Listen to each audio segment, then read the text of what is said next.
War Report family, it's your guy Ike Jones, and we are here talking a little Auburn football. We have a new staff completed again. Defensive line coach has now been hired. We're going to talk about that and get into a little more of Auburn basketball, all that and more on this edition of the Midweek Report.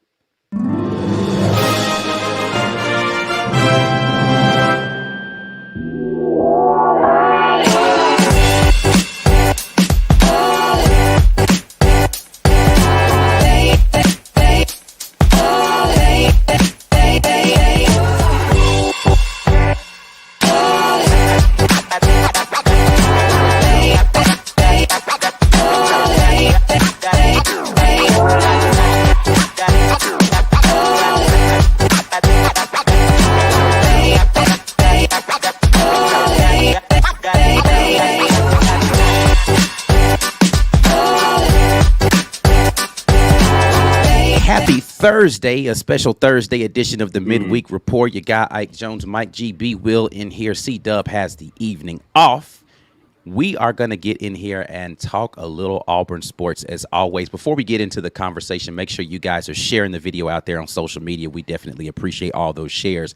Go ahead and hit that thumbs up and subscribe to the channel if you're new or you just kind of been lingering out there in the background not subscribing. I don't know what you're doing with your life, but go ahead and hit that sub button for us.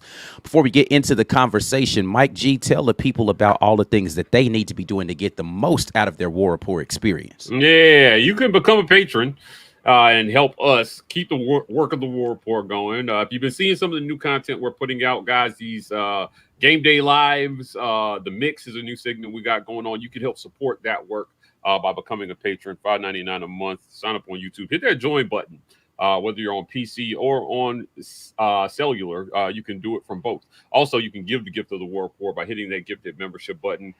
This will select someone at random that interacts with our channel at a high level, but has not made a decision to support us yet, and give them a taste of some of this behind-the-scenes content that we're serving up for you guys. So check that out. Check out the War Report Podcast Network, Auburn Express, Uptempo, College Loop, and Just a Sec, bringing you guys exclusive audio-only content so you can listen to the War Report on the go as well. So we appreciate everybody who does that. Also, want to thank a show sponsor, The Rage Room. This is one of my favorite sponsorships, guys. Take some, shake some, break something at the Opelika Rage Room. If you are in the mood to get out some stress, you can do that over there. Go visit them at 1510 2nd Avenue in Opelika, Alabama. They've got a great thing going. They support us, so we support them. And if you just happen to be in Birmingham, you can hit up to Birmingham and break something downtown Birmingham, too. They're taking over Alabama, the Rage Room. I'm shocked at how many people have already been to the Rage Room. Guys, they have cars. They have whole cars. You can just jump on the hood if you want. If that makes you break the windshield, get inside, rip the steering wheel out like the Hulk. Whatever you want to do, the Rage Room will let you do it. So Birmingham Rage Room, check them out at 2616 7th Ave South in Birmingham, Alabama. Both locations serving your overly emotional needs. Absolutely. Make sure you guys hit up the Rage Room. Get out all of that aggression. You can do it in victory as well. So if you're just happy that, Bama got absolutely shellacked last night inside of Neville Arena, then go celebrate by taking your favorite Bama friends, if you have those, stuff to the Rage Room and ask, can you break their stuff inside the Rage Room? But anyway, man, let's get into this football content and talk a little bit about the new hire. Not necessarily a new hire, but promotion of Vontrell King Williams, who is now going to be the defensive line coach for Auburn University, promoted to that position once Jeremy Garrett decided he had enough of this college thing. He's going back to the pros to coach at the Jacksonville Jaguars. Starting the conversation off like this and asking you guys, what do you think of this hire? Just initial thoughts. How do you feel about the hire of Vontrell King Williams, defensive line coach for Auburn? I love internal promotions. I think that, for guys that are coming up in the game, you guys know how I feel about inexperience and that being the reason that somebody doesn't get a chance. You're inexperienced until you get the experience. This is a guy that works with Freeze, and I think that he wants to kind of build the staff like he's done before in the past. So somebody that's known to him, that's worked with him. I like the hire. I think that, as long as he's doing things on his clock and his way, that this is a great hire for him. Uh, for those that don't know, King Williams was previously a defensive line coach. This is not going to be the first time he's ever run a defensive line room. He was at Eastern Michigan. Famously, a lot of people like to throw out there that what's the guy's name that plays for the Las Vegas Raiders right now? The great D tackle out there, defensive end. Crosby. Yes, Max Crosby was in that defensive line room that he coached at Eastern Michigan, but he was on staff last year here at Auburn as an analyst with Jeremy Garrett. Was previously a GA over at Liberty with Coach Freeze before, so Coach Freeze has familiarity with him outside of his tenure here at Auburn. And then before that, he was a graduate assistant at his alma mater, Texas San Antonio, the University of Texas San Antonio. So, B. Will, thoughts on the hire, Vontrell King Williams, new defensive line coach for Auburn? It's almost impossible to know whether X's and O's this is an improvement, a holding pat of that skill, because I think that's something that bears itself out over time. When he's the only coach of that position group and you see the production, and that way oh, he's a really good coach or he's not. But what I can say is the positives are that the recruits who are committed to Auburn and have committed to Auburn in the last cycle, they gave it a thumbs up. And that's something I already like. They have a say.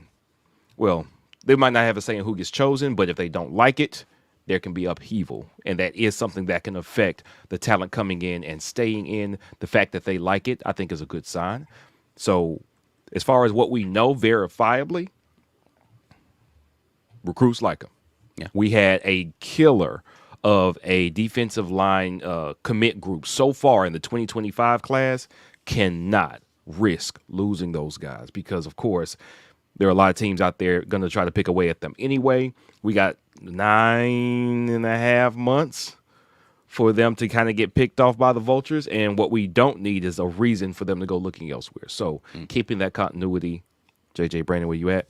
Keeping that continuity I was wondering going. when continuity was going to get mentioned. I was waiting on the buzzword, but there it was. Yeah. Keeping that going is important, and he's going to have his chance here. He's familiar with the players already in the room. That's the good thing. He doesn't have to, start over or kind of win that room over.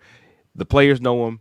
We know he's good with the players here, and the players that have committed apparently like him. I say let's keep it all rolling. I like the move.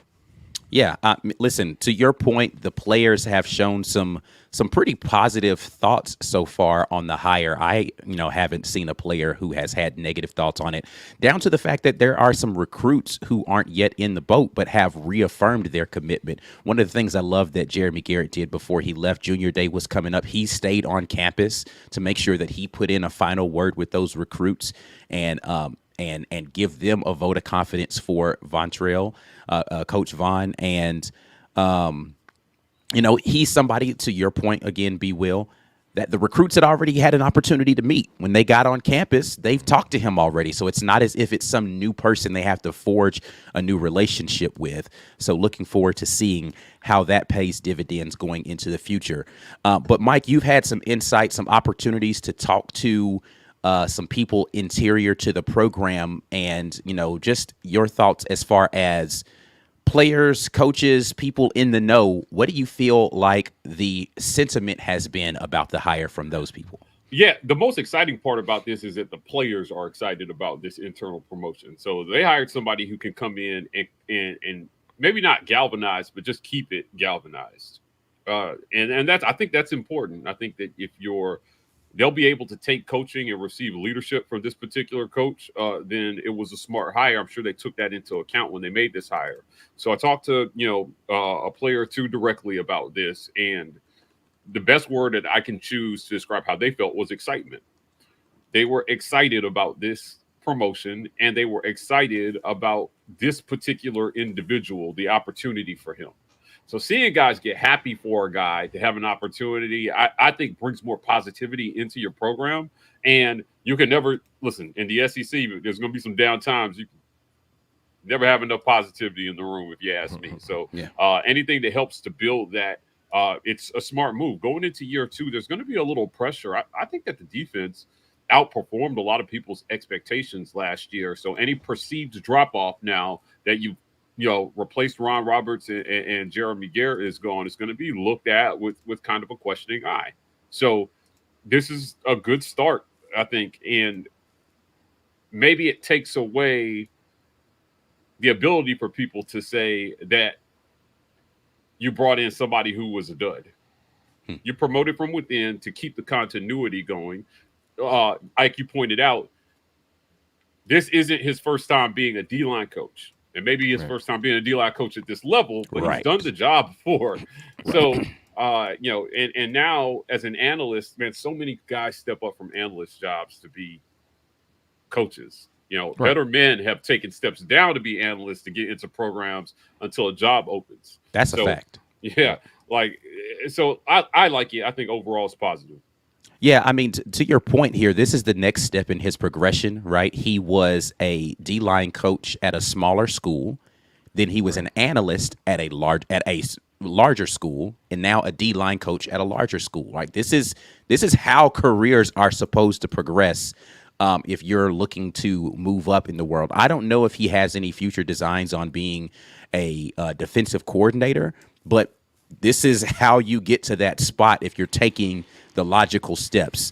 He was a GA at a small school, D-line coach at a small school, an analyst at a big school, D-line coach at a big school. This is the next step for him, and a step that I think, we'll see how ready he is for this, to the point that you just made, Mike G. Right. We don't know how he runs a room of this size, because let's be clear, this is a very different task to undertake when you're talking about running a room, because you're not just the guy who's going to coach people up on technique and get them in here and be the fundamentals guy and the hands-on, let's figure out how to get your pass rush better and, stack and shed better against the run, which gap you're supposed to. You're not just that guy anymore. You're also the guy that's going to be in charge of recruiting that room, right? And it's the recruiting calendar now is much different than when he was an Eastern Michigan small program D-line guy. Yeah, right? Somebody close to the situation told me that his strength was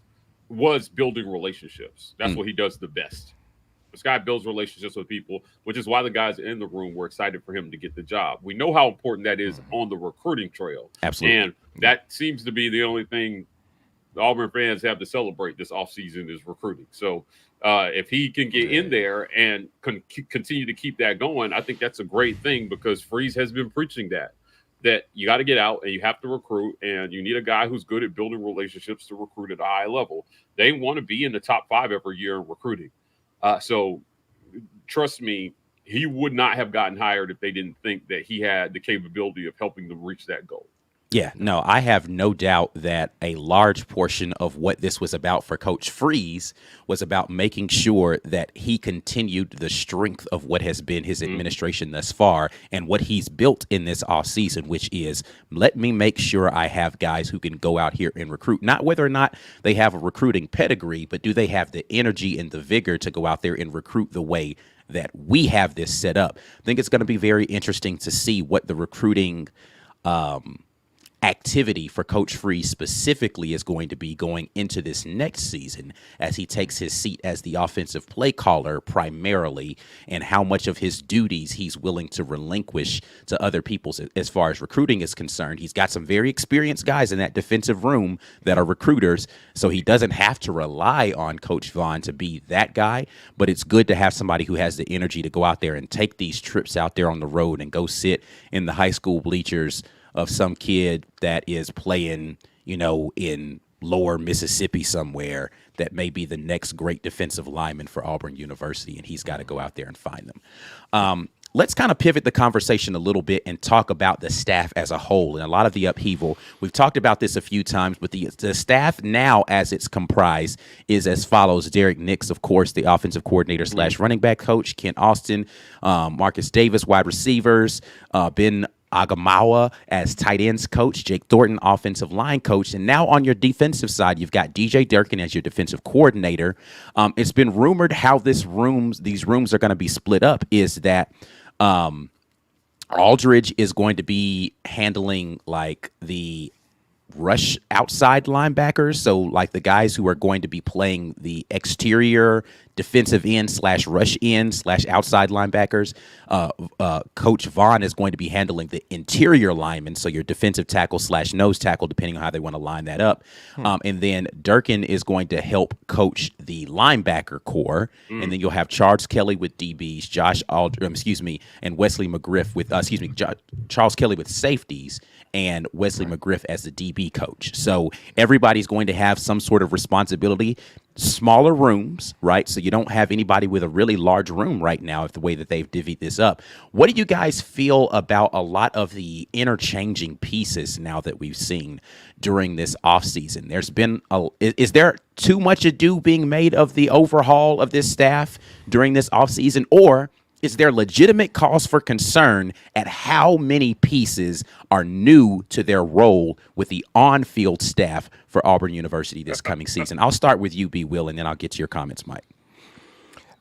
I'm not sure there's any way to know if whatever issues can be had with the new staff are going to be had with every staff that's brand new. I think it has a lot to do with, do your systems fit, number one, and do your personalities fit, number two? Well, and then I say actually three, egos. Because are you okay coaching less and having less responsibility than you can handle or have handled? Josh Aldridge has coached linebackers. That has been his assignment. That was his assignment, if I'm not mistaken, at Liberty. Like, that's his specialty. So he's taking a back seat and taking a different position so he can let DJ Durkin, who is his authority figure in this case, he's over him. And I may have those two mixed up. It might be Durkin coaching the outside guys. I'll try to see if I can get clarity on that. But anyway, continue. Okay. But regardless, everybody who's here has to understand that obviously we are here to each do a job, and we have to each do the job to the best of our ability. But you have to be okay with that job. You have to be resigned to, I am good with just coaching this. The only time that's going to be important probably is what happens when that position that you're usually over isn't playing up to standard, and you got some ideas as far as what to do with personnel or with strategy to change it, and the guy over it is like, nah, listen, man, trust me, I got this. How does that get addressed? How does that get handled? Is it a respectful disagreement? Does the person who's responsible for the underperforming group take your ideas? Or do they just say, hey, listen, you worry about your guys? Or how they say, remember the Titans? You worry about your defense, coach?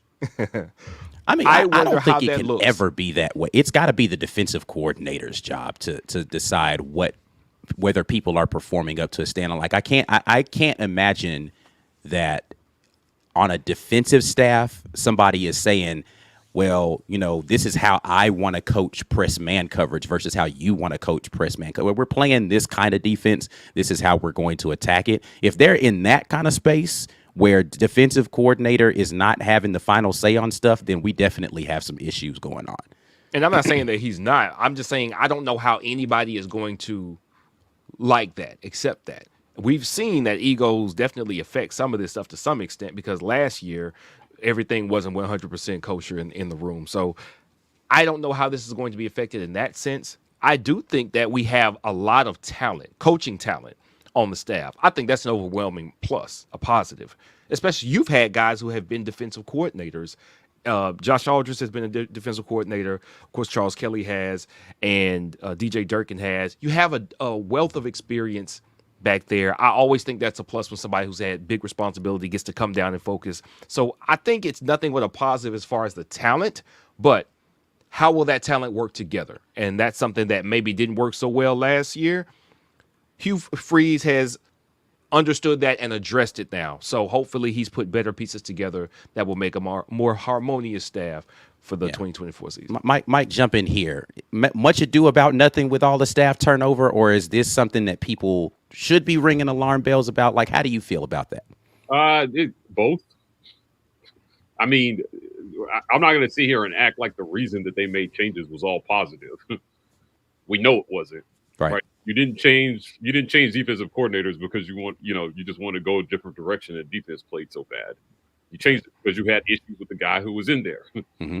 Right. But also, can it be a positive if you make a solid hire on the other end and get somebody who is just as competent and may even be better at the job?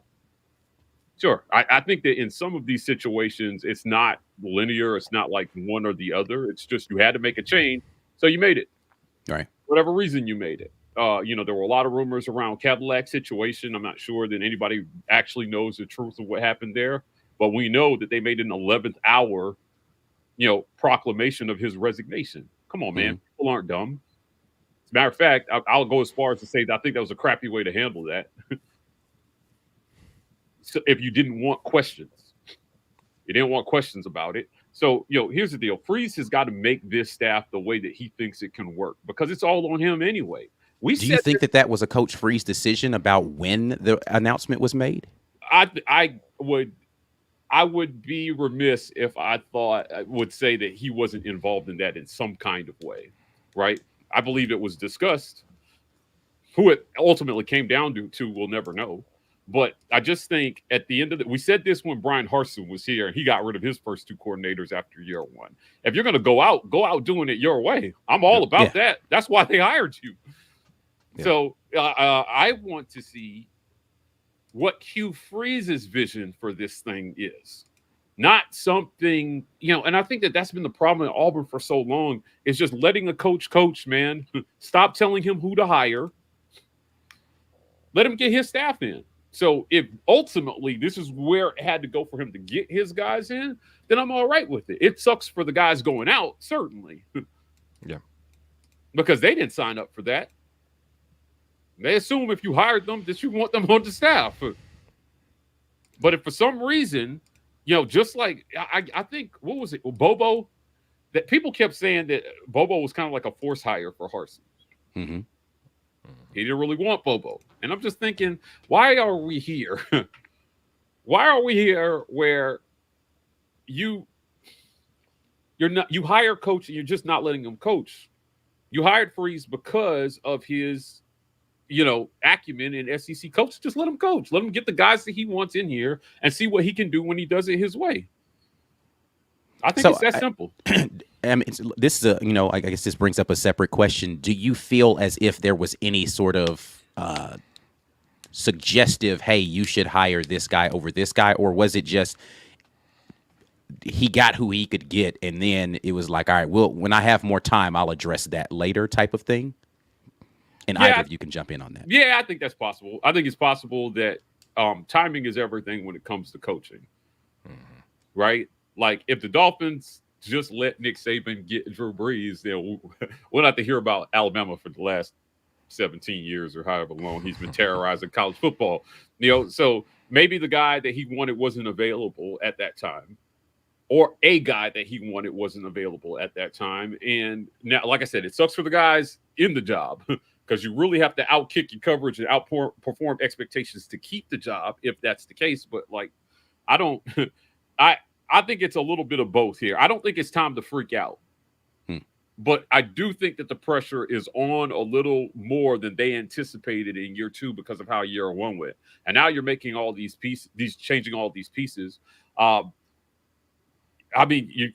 personally don't think you're going to be able to scream about the talent gap again for a second year.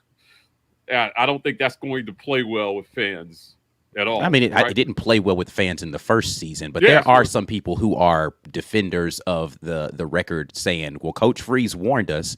So here's my question to those fans. If he warns you again this season, hey, we're not where we need to be from a talent perspective, are you okay with another 6-win, maybe 7-win season this year? Okay, right. And then when I say that I think the ceiling's maybe 7-5, if he's going to say that, why are people expecting 9 wins? He's trying to tell you not to.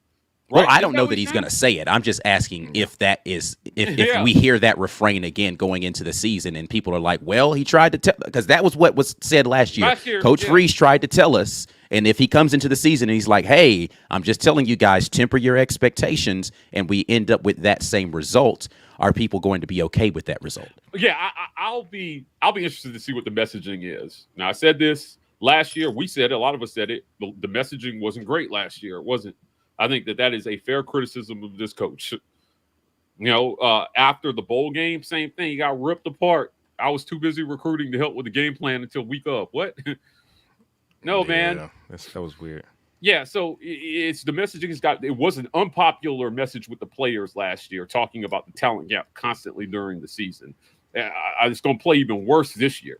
So you just have to move them forward in some way. I think you can do that without it leading to 8 or 9 wins, though. I think that you can win 7 games and it could look drastically better than it did in year 1. That's just me personally, and I think that's all he needs to do with this staff. Move them forward. You've got some tough games. I mean, I still think it's a tough schedule. A lot of people disagree with me. I still think Auburn's schedule is brutal. I mean, it's going to be brutal. It's an SEC schedule. There's no two ways about going through an SEC schedule and it being easy. People were saying stuff like, oh, this is one of the easiest schedules. I was like, okay, you got rid of LSU, but you picked up Oklahoma. And what they may not be the Oklahoma of the past. They still got 5 stars everywhere all over that program.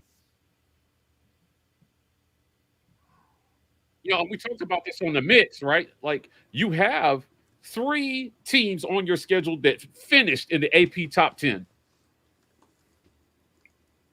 that you have to play this year. You got Alabama, Georgia, and Missouri, all AP top 10 teams on your schedule next year. It's going to be tough, man. But they can move it forward. They can still move. I'm still hopeful that they can move it forward.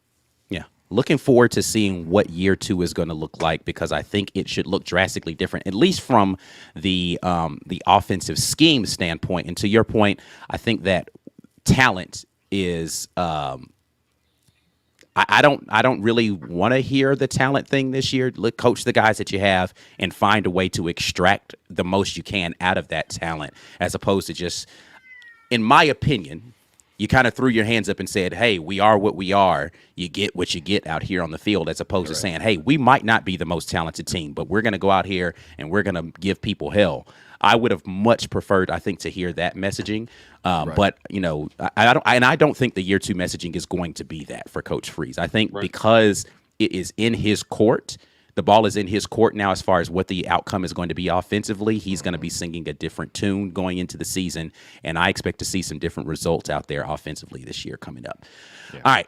A lot of comments from you all so far in this one, and we are going to get into each and every, not all of them, but it's as many of them as we can. There's a lot of comments, but we appreciate you guys jumping in here with me. You are now watching the Midweek Rapport, brought to you by our folks over at the Opelika Rage Room.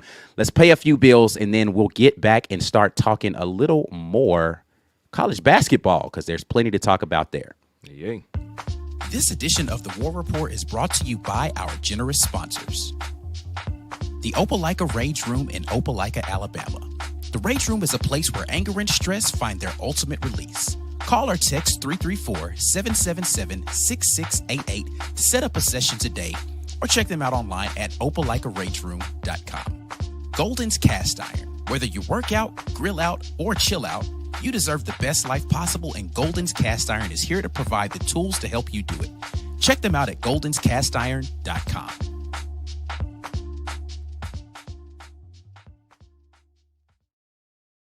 Thank you to the sponsors of the War Report, and thank you to all of you who are members of the War Report for continuing your membership. We definitely appreciate everybody who stays on board with those memberships. Get those memberships active so you can take advantage of all of the great things that a War Report membership gives you the access to, like film reviews, like some special lives that we have. We have great things for our members, and we appreciate everybody who's doing that. If you want to gift a membership to somebody, you can do that right now from the live chat, and they will get a free month of membership on you, and they'll be able to take advantage of all of the things that those memberships provide. You can support us by supporting the people we're connected to. The Uptempo Podcast, the College Loop Podcast, and Just a Sec Pod are all a part of the War Report Podcast Network. We are the Auburn Express on your pod broadcast spaces. Make sure that you support us in those ways. And then once again, shout out to the Rage Room in Opelika. That's the address, 1510 2nd Avenue in Opelika, Alabama. Or you can be a part of the Rage Room folks in Birmingham area at 2616 7th Avenue South in Birmingham, Alabama, and break stuff. That's basically what you get to do. You get to go in there and break stuff, and that is fun if you have not had an opportunity to just break things and not have to worry about cleaning up afterwards. That's the most important part, because you could always break stuff on your own, but it's not fun to have to clean up after it, and especially not fun if it's your stuff. But break somebody else's stuff and then just walk away feeling good that you got that stress relief out. Rage Room's got you covered. I was actually just talking to a friend of mine the other day about just anger issues. And she was saying that she might go to she heard about places where you could do stuff like that. I was like, oh yeah. And I told her about the Rage Room, and she's like, yeah, this is something me and my friends definitely have to go and do. So I'm hoping they get an opportunity to do that. But listen, man, it's an experience for sure. Yeah. Before we move on, I put a link in the chat for a GoFundMe for a fundraiser that is happening for Outlive. Now, if you guys have seen this on social media a couple years straight, we have raised money. Allie Davison, Auburn Memes, these guys have gone out and raised money to feed kids camping out for the Kentucky game, as well as donate the excess to Outlive to help, help people who are fighting cancer. So if you don't know what Outlive does, they help provide resources to people who have been diagnosed with cancer, and just to make sure that they don't go broke fighting cancer. Like, they help pay bills, they help with groceries, they help with anything that a cancer patient might actually need during that time. It's a hard fight, and it's really hard to beat cancer when your mind is worrying about how you're going to pay the bills. So click that link. Anything you guys can give. It doesn't matter if it's $2 or $5. Help them out, please, on our behalf.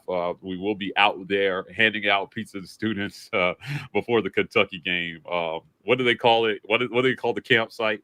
Pearlville. Pearlville. We'll be out at Pearlville doing that. So I appreciate everybody who goes out and does that. Like I said, links in the comments. Please do that. I got asked to do that last minute. So I wanted to make sure I got that out to everybody. Absolutely. Let's get over into the comment section and see what people are talking about here. And first and foremost, we'll start it with Jonathan Boyson, who says, War Damn Eagle, happy for Vontrell and glad our coaching staff is finally complete. Again, I have to throw that in there. Jonathan didn't say that. That's me. Yeah. Time to start getting ready for spring. Can't wait for A-Day. The timing of this is definitely important. The fact that they were able to get this done quickly because spring football is coming, right? So you need to make sure that you've got your staff in place so that you can start to really figure out how you're going to divvy up the workload and all that kind of thing. Very important to get that done. Yeah, agreed. We have Ant Robinson, who says, great hire. Eastern Michigan was a top 25 line. He was with Garrett every step, so there should be no change in style of coaching. Yeah, but even if there is, the current player room is on board with it. So that tells me that there either isn't a change or whatever change there is positive. Players are, guys, I can't stress enough, the players are really, really excited about this guy getting this promotion to D-line coach. So I think overall it's a positive. You need some feel good, I think, going into year two, and this provides a little bit of that on the defensive side of the ball. Yeah. Let's see. The Walker Show jumps in and says, good hire. The players like him. Already thought of him as an assistant D-line coach. Yeah. Yeah, listen, man, if the players are on board with it, I'm definitely good with it. I think Coach Hugh Freeze has shown he has the ability to hire well over his career, not talking about just at Auburn, and recognize young talent as potentially good staff members. So I think that you have to kind of trust Coach Hugh Freeze's assessment of what the staff should be in lieu of having a bunch of things on his resume to call to, right? Eastern Michigan, as good as he may have done, here I think this is the disingenuous thing that some people have done in regard to this hire, is try to pretend as if guys who have coached more are better, right? We've always talked about this whole thing about experience versus talent on the field. If you're a talented coach, it doesn't take 20 years for you to figure out whether or not that person can coach at that position, especially when Coach Freeze has had firsthand knowledge of him, right? If he was just somebody who was an analyst somewhere on some other staff and he hadn't been with him now for a second stint, I think this would be a little bit different as far as taking a flyer on him. But I trust the evaluation of a guy who's been in the room with him at multiple stops now, and his ability to do the job and again, pivot from him if he's not panning out the way that it needs to be. Yeah, experience is not always the best indicator of talent, particularly when it comes to coaching. And there are some really good dynamic coaches that are coming up the ranks just looking for an opportunity and a stable situation to be able to show what they can do. I would judge a coach by how well those guys pick up the concepts that he's trying to put down, how well those guys are motivated by that particular coach, and how does that translate onto the field on Saturdays. That's it. That's how you judge a coach. And I think that that's what Freeze is doing here. So we'll see. Let's see. Next up here in the chat, we got P. Pass, who says, I'm of the opinion the other pieces of the staff will help him become great. He's got a lot of experience around him as far as guys who've coached a lot in a lot of different places. Listen, again, I think that he's already good at the coaching part of this, right? Because that's the thing that he's done most in his career is actually coaching defensive line. The question is about running a room of this magnitude at this size of program. The X and O's part of him making sure guys know how to do their job on the football field, that's the thing I'm actually the absolute least concerned about with this hire. Not to say that I'm concerned, but that's the least like if you're ranking concerns for whether or not he can do this job, that's the last on the list for me, because that's the thing that he's played it, he's coached it, and he's been able to focus on that specifically at places that have been good at defensive line. Not worried about that part for him. It's about whether or not he's ready for a job this big. That's the question. And again, no way for you to know that without giving him a job this big. Yeah, agreed. Let's see here. The Walker Show jumps in and says, Hugh has taken chances on young, inexperienced before, Chris Kiffin and Garrett being examples of those, something I was just talking about. This isn't his first time doing it. Yeah, I'm okay with it. Like, you'll never see me scoff at hiring a young coach and giving him a chance to show what he can do. Yeah. Now, what'll happen is that if you have an experienced coach that is proven, I'm not against that either. But sometimes the ones that are truly great at it, let's be honest, there aren't a ton of them. The great ones are few and far. You have good ones everywhere, sure, but the great ones might be up and coming. And right. That's why I think that this might be a good hire. Yeah, listen, time is the only indicator of whether any of this stuff is going to work. But, yeah, right. Listen, I'm going in with this with cautious optimism and saying, hey, I think Coach Freeze knows what he's doing. He's been a coach for too long. He's got great defensive minds around him in DJ Durkin and Josh Aldridge that are helping to put the staff together. So why not lean on their thoughts and expertise and his thoughts and expertise? Can you know what you're doing and it still not work though? Like 100%. There's too many coaches who have been around college football that are floundering right now that know what they're doing and they still make bad decisions. I just wanted to put that out there. Like the game is changing and there are variables that are outside of your control. Correct. I think which is why a lot of people are going pro right now. They're like, man, forget this, bro. I'm not dealing with this. Outside of your control. And I'll tell you this, like there are a lot of Auburn fans that, man, like, yes, Auburn is trying to get better. Everybody else is trying to get better the same way Auburn is trying to get better. And right. Whether they accomplish their goals have a lot to do with whether you accomplish yours, right? So, recruiting, it starts with recruiting, get better players, right? Coach those players better, right? And then game plan better than the other guys. Those are the steps to becoming a dominant program and do that consistently year after year. Yeah. Right. Without any one part of that 3-part plan, you may struggle at points. So if you don't get better players, the other two get harder. Right. If you don't game plan well, it might not matter if you have better players. Right. Your game plan is poor enough. So he's just got to be good at all 3 phases. And I think that's what he's trying to work towards here at Auburn. Absolutely. Jonathan Taylor says the younger guys could be more relatable to recruits. This is an overlooked quality of making sure you have guys in a room, whether it is, every room or just somebody who the younger players can relate to a little bit, because this is, I think, the big thing that you miss with Caddy and Etheridge and Trevon walking out of the door is you lose that young relatability that the players loved and made them really love Auburn. But having Coach Vaughn in there, I think, helps to keep some of that energy in the locker room that you need. Bringing back, even though Crime's not younger, but bringing back Crime is super helpful for that. Never heard any issues with any of the other guys that are on this staff about their ability to relate. Yeah. But you need that energy to be there in the room, and I think that will pay dividends. Yeah, Trevon Reed was the most relatable staffer, I think, in Auburn history. Good God. that guy could talk some recruits into Auburn. Finding more guys that can do that definitely would be a positive. Yeah, absolutely. And I'm looking forward to seeing kind of how things shake out with this next year, with Coach Hugh Freeze kind of hitting a quasi reset button, right? Like, you don't get to fully reset because you don't get to act as if year one didn't happen.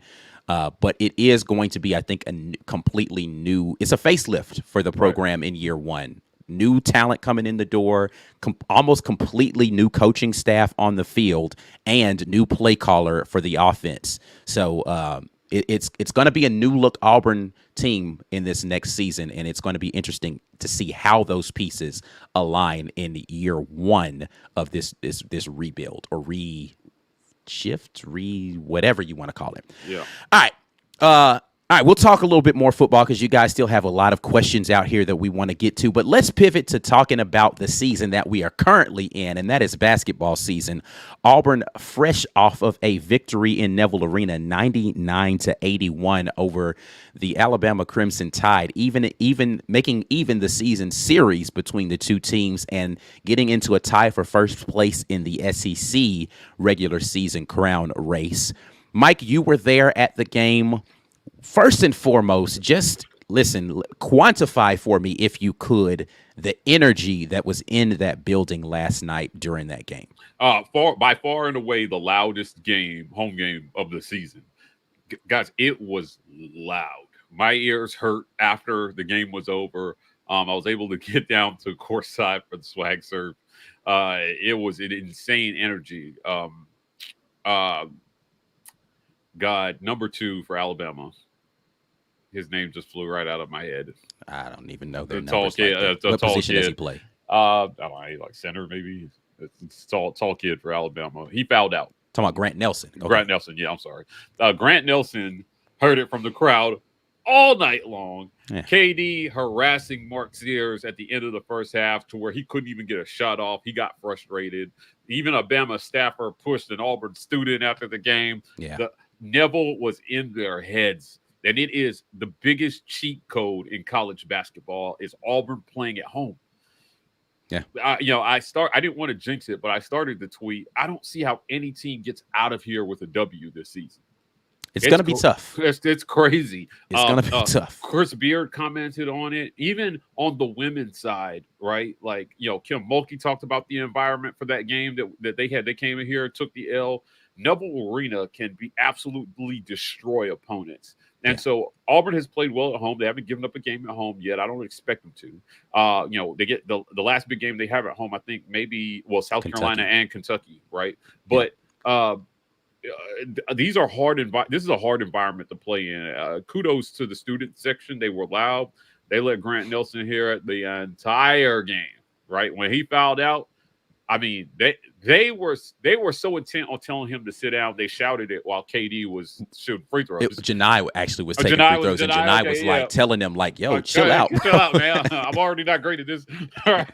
So it was wild, and it definitely helped propel Auburn when Alabama. Remember, they took a 1-point lead after Auburn went into the half up 14. So they fought back, and I was expecting a run. Yeah. I told everybody was coming. I was like, these guys are going to make a run. And when they make that run, how is Auburn going to respond? Well, in Neville Arena, they have responded every single time. Last night was no different. Yeah. To that point, I feel as if this Auburn basketball team may have turned a corner second half versus Ole Miss in the way they responded in that environment.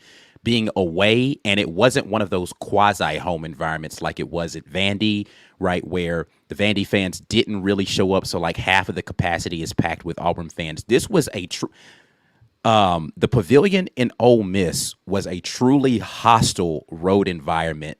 That building was completely packed full of Ole Miss fans that were giving that Auburn team the business, and Auburn came back in the second half of that game and made it not a contest by the end of it. That showed a different kind of resiliency that you hadn't seen from this Auburn team so far this season. And then you saw that pop up again in the first half at home versus Alabama, where, Bama goes on their run and Auburn's like, all right, cool. It's time to just put this game away. And after Auburn went on that second run, that game was essentially just kind of in cruise control towards the end of it. I think the closest Bama got from that point on might have been like 9 or 11, something like that. Right. It never was a contest again after that point. Well, look, Janai and Jalen had incredible games, but Trey Donaldson played an amazing game, in my opinion. He was disruptive on the defensive end. He was always around the ball, creating havoc, forcing turnovers. He was an absolute menace on defense all night. He got into the lane and hit some stop and pops, and he was scoring early, inside and out. He facilitated well, dishing the ball and creating opportunities for his teammates. I think Trey Donaldson played one of his best games of the season. And when he's playing like that, Auburn is really, really hard to beat, especially with the young guy, Aiden Holloway, kind of struggling to find his shot right now. Having a veteran guy, can you believe there were people literally in the offseason that were saying if we lost Trey Donaldson, it wouldn't be a big deal. Yeah, and I think those people... Fans were saying that. I was always of the opinion that Trey should have started from the beginning of the season. I wasn't mad at Aiden starting because I understand, the dynamic scorer that he was. Yeah. But I just thought Trey Donaldson showed he deserved to at least the same way that, when, we got killed for this, for saying stuff like this, but how I said, hey, if TJ Finley goes out here in this bowl game and he plays well, he should be the incumbent starter going into next season because he would have earned it. The same way I said with Peyton Thorne, if he plays well in the bowl game, he should be considered the incumbent going into the next season because he would have earned it at that point in time. I felt like Trey Donaldson earned the ability to be considered the starting point guard going into the season with how he played late in the season and in the tournament last year. And he's proving me right. I get to say I was right about Trey Donaldson because I love the dog that he is, and he's going out there and he's hooping this year, man. He is a guy that, absent of him, this Auburn basketball team, I don't think is as good. I just don't.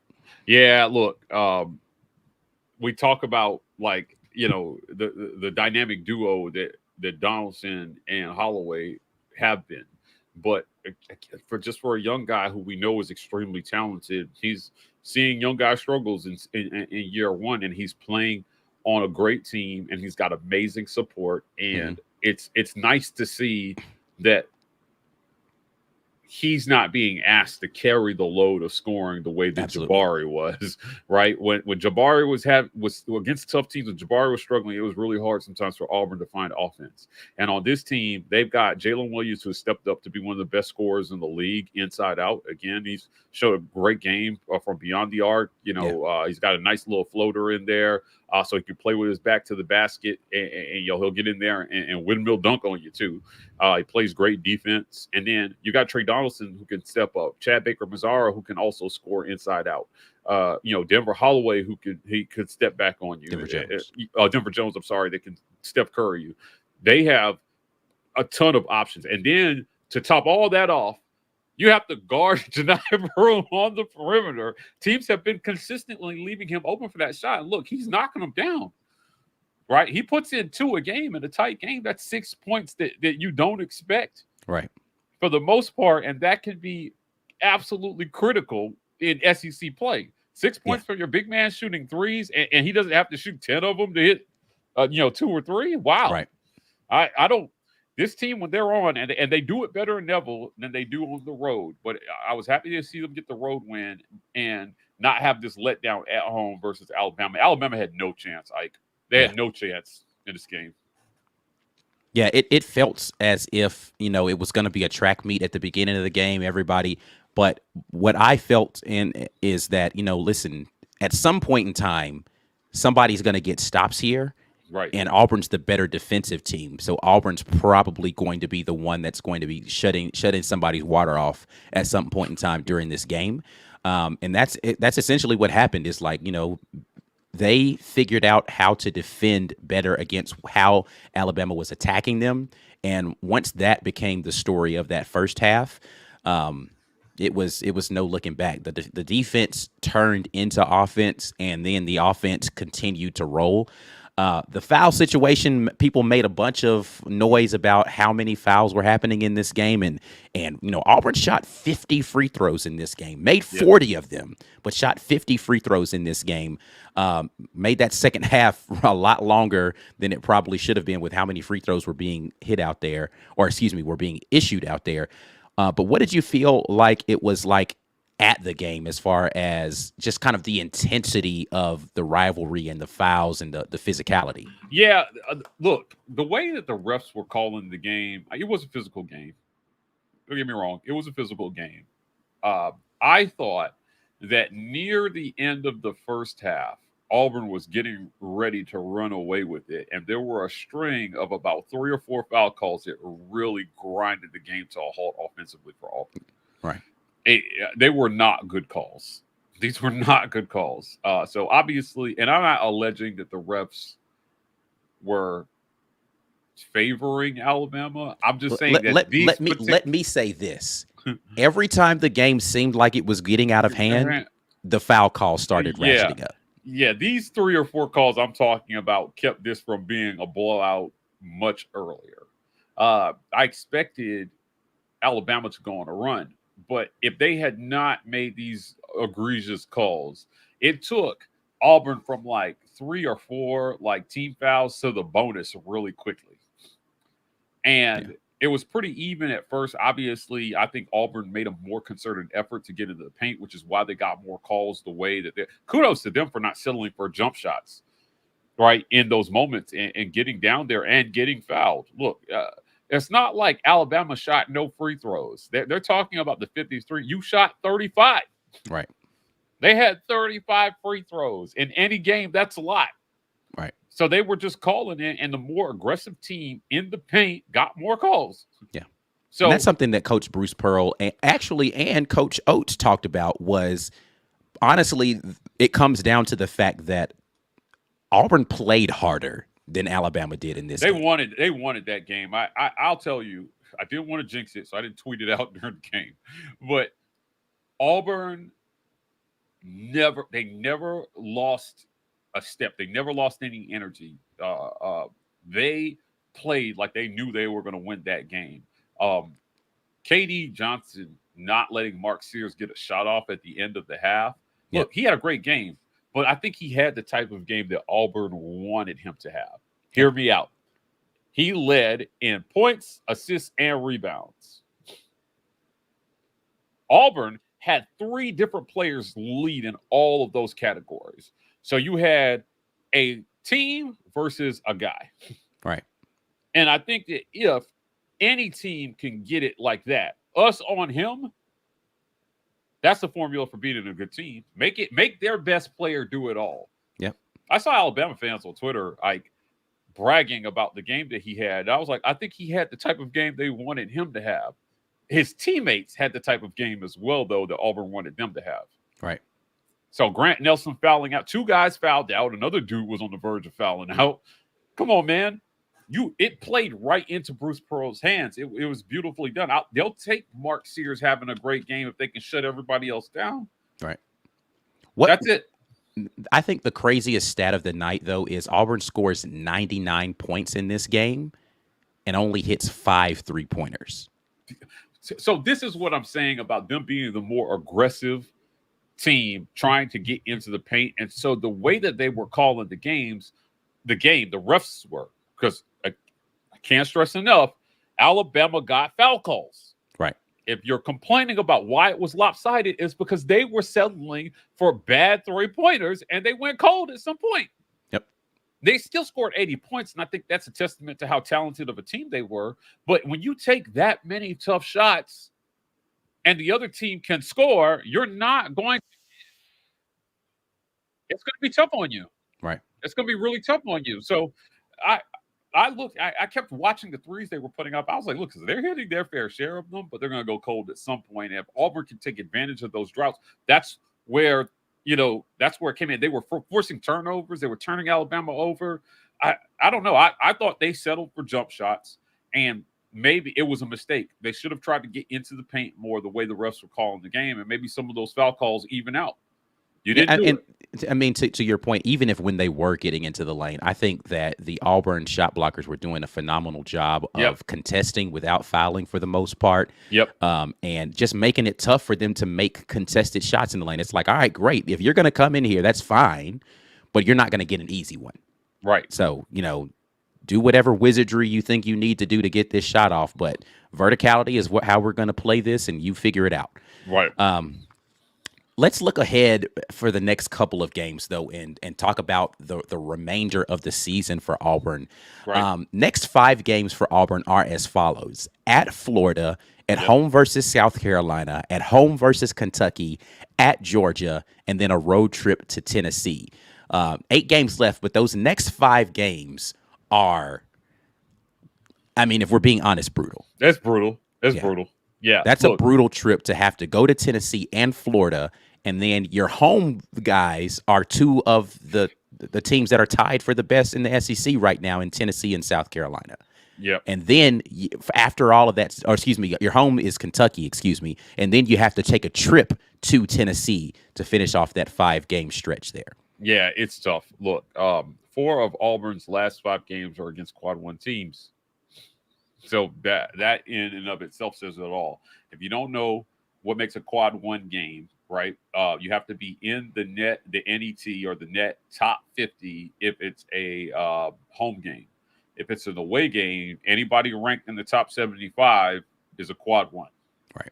Georgia is the only team ranked at 88 outside of the top 75. And they're at 88. All those other guys are 43 or higher. So whether it was home or away, those other 4 games outside of Georgia would be Quad 1 games. Right. So 3 and 2 in that stretch would be good, right? Win the ones at home, and you're gravy. But Auburn's got to go on the road and get a big one. I think.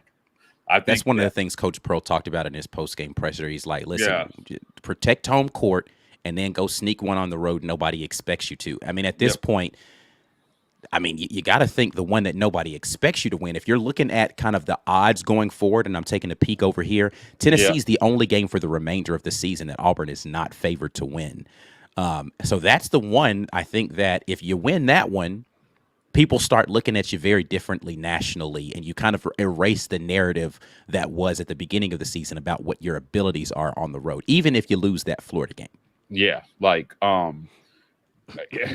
man, looking at it here, you've got Missouri, who's been absolutely horrid in conference, right? Like, they're 2-8 in conference. They're not good. No, I'm sorry. I'm looking at the wrong schedule. I was about to say, I don't think Missouri's won any conference. Yeah, my bad. I'm looking at the women's schedule popped up, actually. I was like, they've been terrible. And that's true. On the women's side, they have been awful. Yeah. So I expect them to win that game. But, Florida has looked tough. Georgia has been a tough out for people so far this year. Right? They played hard. Tennessee and Kentucky, the story with them. And then South Carolina is sitting there, which who knows where Auburn will stand when that game comes around, but that could be pretty close to a top 10 matchup. So we'll see kind of where the chips fall with this, but you've got to get one on the road. You absolutely have to get one on the road, because come tournament time, this team needs a belief that they can go to a neutral site and beat a team like they stole something. Now, they have the game versus Indiana earlier this year. That was like, you and I were there. It was like a tournament environment, and Auburn blew them out by 20-something. So they need more of that energy going into the SEC tournament. Have a good run so that you can get a great seed and try to see if Auburn can make it to the round of 16 this year, man. Honestly, it would be really disappointing if this team didn't make it to the Sweet 16. Agreed. Yeah, I agree that it would be very difficult to feel good about. Let's just have that conversation right now. What is the place where this Auburn team needs to get, where by the end of this season you're saying to yourself, this was a successful year? Like, is it Sweet 16 or bust? Is it Elite 8 or bust? Is it Final Four? Like, what's the place where you're like, It's this Sweet is 16 this or is bust. what the floor of this team should be? Sweet 16? Sweet 16 or bust. Come on, man. You've been knocking on the door every year. And I think there have been some viable excuses. Bruce Pearl has lost his best player every single year for the last 4 or 5 years. He's had so many one and dones. It's difficult when you don't have that continuity and you're essentially remaking the team every year. And the team in Miami that beat Jabari and Walker, that team was just a very senior laden team versus a true freshman and a transfer. So now one of your best players, if not your best player right now, Jalen Williams, is a guy that's been in your program. He's one of the most experienced guys in college basketball right now. Right. And I think that will play well for Auburn when you look at where they're at right now. So having Jalen Williams be the kind of player that he's been, a great scorer, like somebody who has just been an all-around leader and has really stepped it up, it's an asset, and it would be disappointing with these guys who have done this. Chad Baker Mazzara, right? Like, these aren't young guys. This is not a young team. Yeah, absolutely. Yeah. So the one place that you're young that honestly is tough when you get into the tournament is the one place that Auburn is young, and that's in your backcourt. Yeah. Right? Like, both of your point guards are young. Like, Trey Donaldson is a true sophomore, right? Like, he's not some guy who redshirted or transferred up from a JUCO or, whatever. He's a true sophomore, and you have a true freshman as your point guards on this team. That's the one place where you kind of don't want to be young late tournament, but you are very young. I don't know. College basketball young hits a little different to me with some guys being talented enough to go pro after just 1 year in college basketball. I don't think either of those guys apply to that, though. Yeah, I'm not saying that they are. I'm just saying, being able to come back for a second year in the same system is actually a huge advantage as well, too. Now, that obviously doesn't apply to Aiden, but for Trey, I think it's what you expect for a guy that you bring back and that you start as many times as Bruce has started him.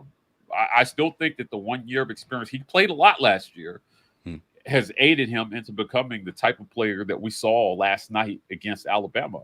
And having that should pay dividends. So, I'm not really buying into his youth. I think he got enough experience last year that he should be able to step up come tournament time. But what I love about this team is that it's not all on him. For sure. It's not all on Janai. It's not all on any of the transfers, Baker, Cheney, Denver. It's not all on them. And then you got Jalen, who I could not be happier for that kid. Yeah. Oh man, he looks like an NBA prospect. I've sat next to scouts during the games when he's been playing, Ike, and I'm telling you, the scouts have really taken notice of Jalen Williams' game and what he's been able to do, scoring in so many different ways. Yep. So Sweet 16 or bust for this team. Like, you won't. It is a rarity to have a team with as much experience as this team has, right? And then keep them to, you know what I mean? Because you're losing your best players every year, and that finally the supporting cast around the best players are on a different level than teams in the past, right? I still think, I've been saying it all season, this might be Bruce Pearl's best all-around team since he got to Auburn. Yeah, I agree with that. Yeah, I know the Final Four team was talented, but they kind of came out of nowhere. And they had a great run, and they had great shooters, and they had a lot of energy, and they had a lot of team chemistry. But from the start of this season until now, that team kind of woke up midseason and went on a crazy run. This team, to me, has been really good since the beginning of the season. When they lost to Baylor, I felt like they had something special. Right.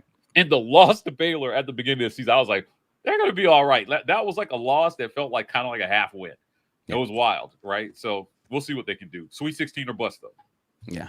Listen, I think that Sweet 16 should be the floor for this team. If they go out in the round of 32 or something crazy like that this season, I will be very disappointed in the outcome of this season, and I haven't said that for the past 2 years, where I was like, yeah, I just don't know how good this team is going to be in the tournament.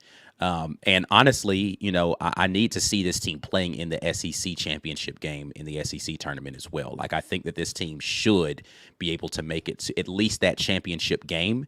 But this is a team I think that's good enough to get the double crown this year for the regular season title and the SEC tournament title.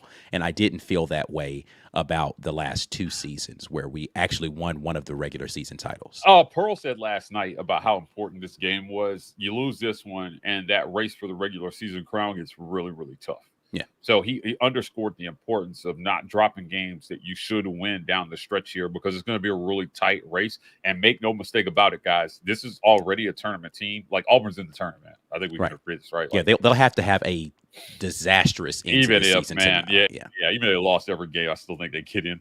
But they want this regular season crown. They want it. They definitely want it.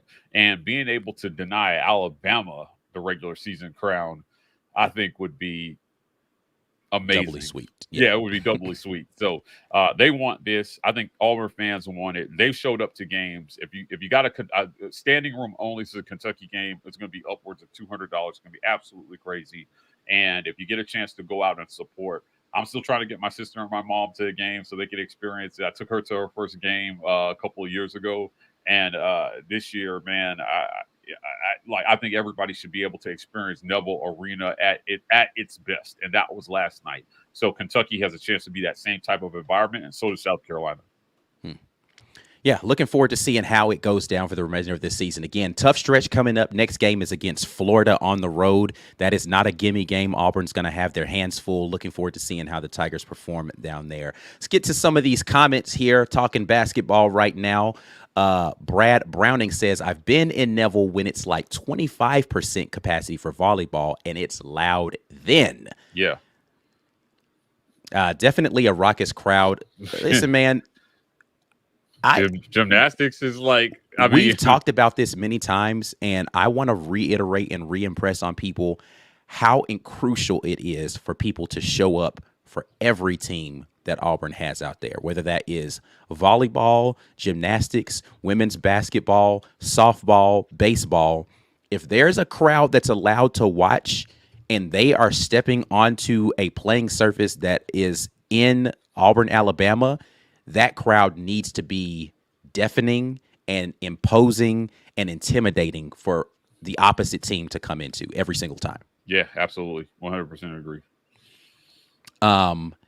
Ernest Vaughn says KD is a dog. KD is absolutely a dog. He was a Georgia Bulldog before he got to Auburn, but he is a fierce competitor, and he is one of those guys that you love to have on your team. You absolutely hate him if he's on the other team, because he's going to do something every single game to piss the other team off. Every game, he's going to do something to piss the other team off. Yeah. Last night, when Jay Will hit that windmill at the close to the, which why did they call a timeout after that? It was like 20-something seconds left at the end of the half. They just had to draw up some sort of, and then they end up giving the ball to Mark Sears and let him dribble the ball around for 20 seconds. I was like, y'all called a timeout to let Mark Sears dribble the clock out? What is this? What are we doing, Nate? Come on, man. Yeah, Nate. But what I was going to say is, after he hit that windmill dunk, if you go and watch that highlight, KD is on the opposite side from the Alabama bench, and he hops all the way across the court in front of and kind of in between Nate Oates and his bench. Like, I mean, of course, he's just being exuberant, but that's 100% on purpose. Yeah, look, here's the deal. Nate Oates said after the game, he said, we need Mark to play better defense. Yeah, he did. And for a guy who led you in every, assists, rebounds, and points, and played 37 minutes, by the way, a lot of people felt like that was kind of a wild statement. They were like, you played him 37 minutes. He had to carry the scoring load, and you're saying he needs to play better defense. I feel two ways about that. Okay, right? all right. Let me know. I've been wanting to ask you this. Yeah. One way I feel about that is like maybe not the time and the place to have this conversation with him, Yeah, like for in sure. the media. But the other way I feel about that is Nate Oates is like the standard is the standard, right? If you're going to be out here on the court, we need you to play better defensively. But I will say this, have enough, whatever you want to call it, balls, to take him off the floor if you don't feel like he's playing well. Don't just call him out after the game. Let the questions be after the game, why didn't you play Mark Sears more minutes in the game? And your retort be, he wasn't getting it done for us on the defensive end, and we felt like we needed to play better defense to win this game. Right. Don't call him out after you played him almost the entire game because you needed his offense because nobody else is getting it done on the offensive end. So I feel like, again, maybe not the time and the place for that conversation, but I applaud him for letting the standard be the standard.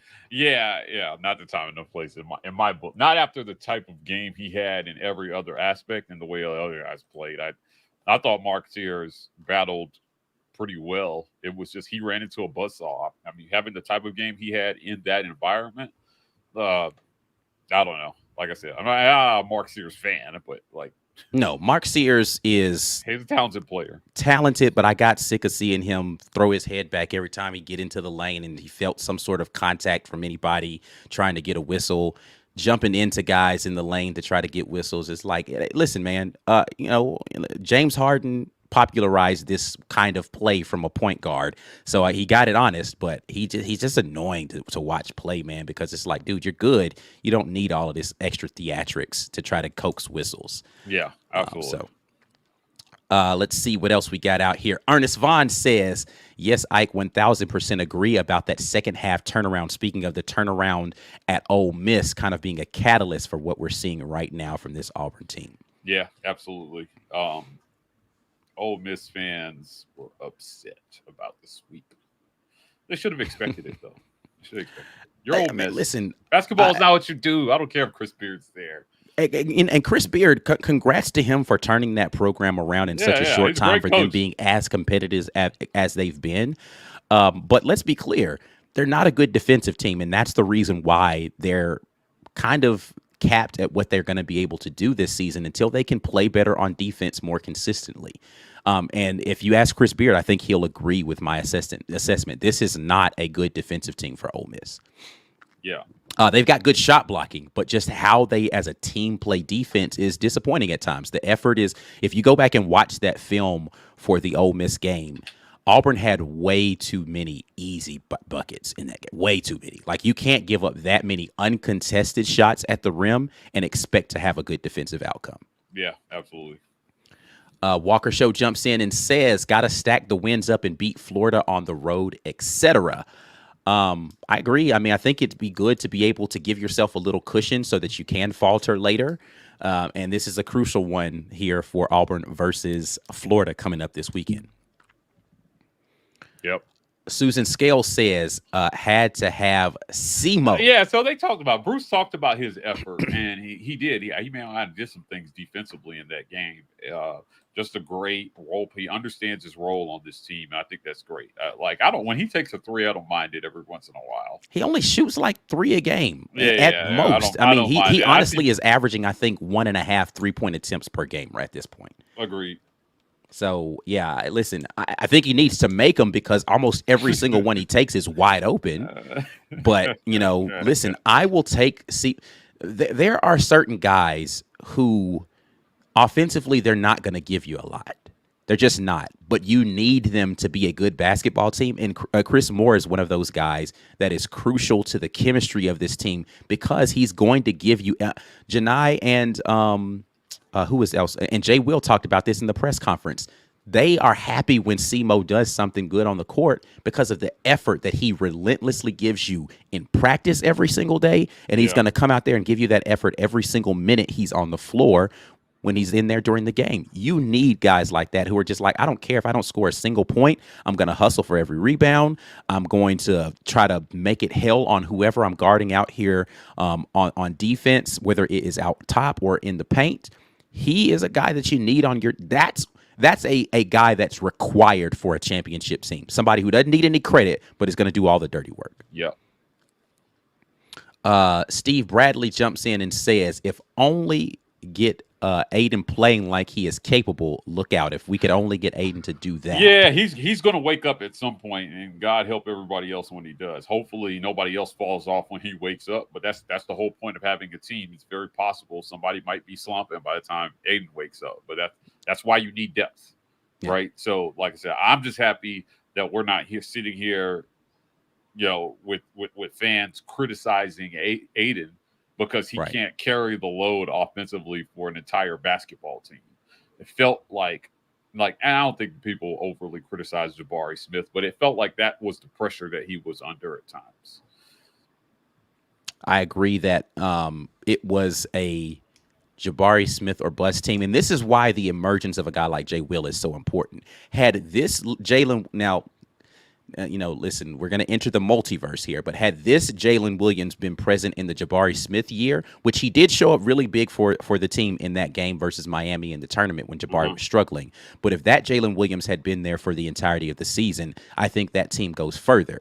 However, if that Jalen Williams had been there then, I don't think he's still at Auburn now, because that would have meant that he'd have been last year, he'd have been like that Jalen Williams plus another level, and he'd be in the NBA right now. So if you had gotten 2 years in a row of that Jalen Williams, he doesn't make it to this year at Auburn. So we're thankful that the slow burn happened with Jay Will, so he's there on this team this season. Let's see here. Philip Coleman talking about the thing with the fouls, talking about Alabama at that stretch that you were talking about there at the end of the second half. 3 fouls in a 12-second span is what it ended up being. Which, I mean, listen, I think that they were all fouls, but they broke the mold of how you were calling fouls earlier in the half. And it was just like all of a sudden it was just quick whistle, quick whistle, quick whistle. And you're like, whoa, wait a minute. Like, that wasn't a foul 45 seconds ago. Now all of a sudden it is. Like, are we letting the play or are we not? Yeah. Ernest Vaughn jumps in and says, I may be wrong, but I feel like this is the best team we've had. Yeah, it just feels different. Like, it even when they struggle to score, they're still putting up close to 80. It feels like I think this is one of the best scoring teams Bruce Pearl has had. The Final Four team could shoot. Right. I mean, they would pass up open layups to shoot threes. This team just feels like they're good and they're much more multifaceted, I should say. Yeah, I agree with that.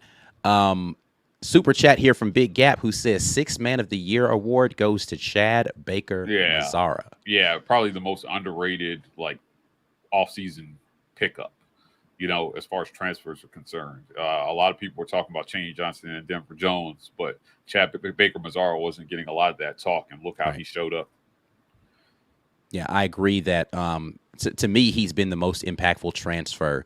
And that's saying a lot because I feel like all 3 of those young men have contributed in their own way. But Chad, I think, has been the most impactful so far. And I think that Denver Jones still has a lot more in the tank, which is, again, the scary thing about this team is that they're still not firing on all cylinders yet, and they're beating teams by double digits on average. Yep. Tim, the Tool Main says Elite 8 or better is where he feels like this team I don't think that's unreasonable. I'm going to give them the extra round of cushion, but Elite 8 or better, I can't. Jonathan Boyson agrees with you. Sweet 16 is the floor, but honestly, we have a chance to go to the Final Four. Yeah. I mean, don't get a favorable seed, and I agree, right? Yeah. But you got to close this season strong, man, and don't make it harder on yourself than it has to be. Yeah, and hopefully you don't run into some crazy Cinderella that comes out there shooting 33s in a game or something crazy like that. Yeah. Walker Show says Sweet 16 or bust, so he agrees again that Sweet 16 is where the floor should be as far as expectations are. Yep. Don Cullen says we're going to go deep this year because the team is adapting on the fly, making new plays on the run.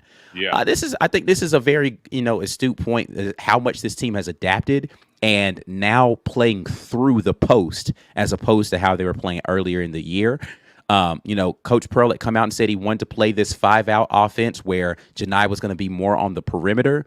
And they've gone really to now kind of a 4-out offense. and let Janai play down on the post a lot more. And I think Right. that's paid dividends for this team going down the stretch here in these last few games. Yep. All right.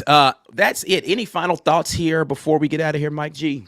No. Look, man, at the end of the day, football is maybe in the off season, but spring practice is coming. And in the lead up to spring practice, we're going to be talking to players and coaches and bringing you guys a lot of perspective on where the program stands right now after, now that the coaching staff is filled out. And we'll see where it goes. As far as basketball is concerned, I think Auburn fans are in for one hell of a ride going into the tournament. Yeah. One quick thing here. Tell the people about the latest drop that you have out here on the War Report, the newest AU mix that just dropped today. Yeah, the AU mix. So we're bringing you guys more content. Again, become a patron, help support the content that we're doing. The mix is just bringing you guys a flavor of something a little bit different. There's a little bit of monologuing in there, but mostly we want to bring different perspectives from around the program and deliver it in kind of a different and unique way than what you guys have been used to seeing us in. So a lot more in-person interview, sit-down type content. We've had Jason Campbell. Emery Blake was on the latest episode. If you don't know who he is, obviously he caught some really important passes in that 2010 season from Cam Newton. So I had a chance to talk to him as well. And we've got a lot of great guests lined up. We're dropping it every week, every Thursday. So check that out. Help support our content. Go listen. And you'll see the clips. Follow us on TikTok. I know we usually get to this part, but guys, we are dropping a lot of TikTok content lately. So TW Report on TikTok. You can catch some of this on Instagram as well, too, at the War Report on Instagram and Twitter. A lot of you guys follow us on Twitter already. Obviously, like and subscribe on every single social media platform we have and share that and stuff. Yeah, absolutely. All right.